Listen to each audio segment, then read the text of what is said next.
జై శ్రీరామ్. అందరికీ నమస్కారం. నేను ఈ వీడియోలో మీతో చెప్పబోయే విషయం అతి భయంకరమైన మొండి వ్యాధులుగా చెప్పుకునే సోరియాసిస్, ఎగ్జిమా అనగా కరికుష్టు, గజ చర్మవ్యాధి అంటారు. పొట్టు పొట్టుగా రాలిపోయే చర్మవ్యాధి, తలంతా అట్టట్లగా రాలిపోయే కపాల కుష్టు, చేతివేళ్ళు గోళ్ళు తినివేసి తర్వాత ఎముకను కూడా తినేసి కుష్టు వ్యాధి, అరచేతిలో అరకాళ్ళలో పొరల పొరలుగా రాలిపోయే సెల్యులర్ లెపర్సీ, స్పర్శ కోల్పోయి శరీరం కాలినా కూడా తెలియని ఇలాంటి వ్యాధులను పూర్తిగా నయం చేయగల వైద్యం మా వద్ద ఉంది. ఈ వ్యాధి ఎంత కఠినమైందంటే సోరియాసిస్ చివరి దశలో సోరియాసిస్ ఆర్థరైటిస్గా కూడా మారుతుంది. చేతివేళ్ళు కాలివేళ్ళు వంకరగా మారిపోయి మనిషి మృత్యువాత కూడా పడే అవకాశం ఉంది. ఈ వ్యాధి ఉన్నవారిలో 100 మందికి వ్యాధి ఉంటే కనీసం 50 మందికి జన్యుపరంగానే అంటే జెనెటికల్ వైరస్ ద్వారానే ఈ వ్యాధి సంక్రమించే అవకాశం ఉంది. ఈ వ్యాధి వచ్చిన వారికి వారి తాత ముత్తాతల్లో ఎవరో ఒకరికి ఖచ్చితంగా ఈ వ్యాధి ఉండే ఉంటుంది. కాబట్టి ఇది జన్యుపరమైన వ్యాధి అని మనం చెప్పుకోవచ్చు. ప్రస్తుతం జన్యుపరంగా లేకపోయినా దీని బారిన చాలామంది ఈ సోరియాసిస్ వ్యాధి బారిన పడుతున్నారు. దీనికి ఆధునిక సైన్స్ ఏం చెప్తుందంటే అధిక ఒత్తిడికి గురి కావడం, మనిషి అధిక ఆందోళన చెందటం, విరుద్ధమైన ఆహారం తినటం వలన ఈ వ్యాధి వస్తుందని నవీన వైద్యులు చెప్తున్నారు. ఇది ఏది ఏమైనప్పటికీ ఈ వ్యాధి మానవ శరీరంలో బోన్ మేరాలో బ్లడ్ డెవలప్మెంట్ ప్లేస్లో దాక్కుని మానవునిపై ఇది అదును చూసుకుని పంజా విసురుతుంది. ఈ వ్యాధి మూలాల్లోకి వెళ్ళి బోన్ మేరాలో దాక్కుని ఉన్న వైరస్ను సమూలంగా నాశనం చేసినప్పుడే ఈ వ్యాధి పూర్తిగా అంతమవుతుంది.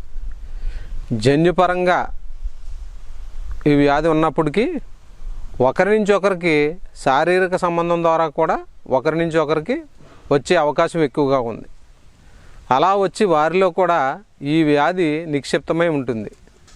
జీవిత భాగస్వామి ఎవరైతే ఉన్నారో ఆమెకు కూడా ఈ వ్యాధి లక్షణాలు కనిపించకపోయినను లైంగిక సంపర్కం వల్ల ఈ వ్యాధి వస్తుంది. ఈ వ్యాధికి అనేక మంది అనేక పథ్యాలు చెబుతున్నప్పటికీ ఈ వ్యాధి సమూలంగా తగ్గకపోవడానికి ప్రధాన కారణం ఇదొకటి. ఏదంటే లైంగిక సంపర్కం. అవివాహితులకు ఎలాంటి నష్టం జరగదు, కానీ వివాహితులు ఈ మందు వాడుచు జీవిత భాగస్వామి ఎవరైతే ఉన్నారో వారు కూడా 2 నెలలు ఈ మందును వాడాలి. అలాగే లైంగికంగా కూడా 2 నెలలు దూరంగా ఉండాలి. ఈ వ్యాధికి ఇదే అసలైన పథ్యం. ఈ వ్యాధి బోన్ మేరాలను DNA RNAలో ఉంటుంది. కాబట్టి ఈ వ్యాధిని నిర్మూలించాలంటే లోహ భస్మాలు, రత్న భస్మాలు, పాషాణ భస్మాలే ఈ సోరియాసిస్ వ్యాధిని పూర్తిగా తగ్గించగలవు. మా గురుదేవులు బెనారస్ యూనివర్సిటీలో చదువుకున్న సిద్ధ సాంప్రదాయ వైద్యులు. వారు నా మీద అనుగ్రహంతో ఈ భస్మ ప్రయోగాలు సమస్త చర్మవ్యాధులకు వివిధ యోగాలు నాకు నేర్పినారు. ఈ సోరియాసిస్కి మీకు ఒక రెమెడీ చెప్తాను. గంధక రసాయనం తీసుకుని ఉదయం పరగడుపున 1/2 చెంచా నెయ్యితో వాడాలి. దాంతోపాటు కుటజారిష్ట భోజనానికి ముందు 3 మూతల అరకు 3 మూతల నీళ్లు కలుపుకొని త్రాగాలి. అలాగే మధుస్నూహి రసాయనం భోజనం తర్వాత మధ్యాహ్నం రాత్రి కుంకుడుకాయంత ముద్ద తీసుకోవాలి. నేను ఇందాక చెప్పినటువంటి రెమెడీ లోపలికి వాడేటువంటిది. ఇప్పుడు చెప్పబోయే రెమెడీ ఈ సోరియాసిస్కి పైపోతగా వాడేటువంటి మందు రెమెడీ. మైలుతుత్తం 10 తులములు, కాపర్ సల్ఫేట్ అంటారు. ఇంగిలికం 10 తులములు, సిన్నాబారు, మెర్క్యూరిక్ సల్ఫేట్ అంటారు దీన్ని. రససింధూరం 10 తులములు, రెడాక్సైడ్ ఆఫ్ మెర్క్యూరీ. శంకుపాసానం 10 తులములు, ఆర్సనిక్ ట్రైఆక్సైడ్.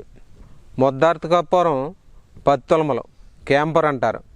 వీటన్నింటినీ ఒక కలమంలో వేసి మెత్తగా చూర్ణం చేసి ఈ 5 పదార్థాలని ఒక కుండలో పోసి అందులో 250 గ్రాములు వంటాముదం పోసి 250 మిల్లీలీటర్లు చెక్క గానుగులు ఆడినటువంటి నువ్వుల నూనె పోసి సీమలేపాలం ఆకుల పసరు ఒక 250 ml.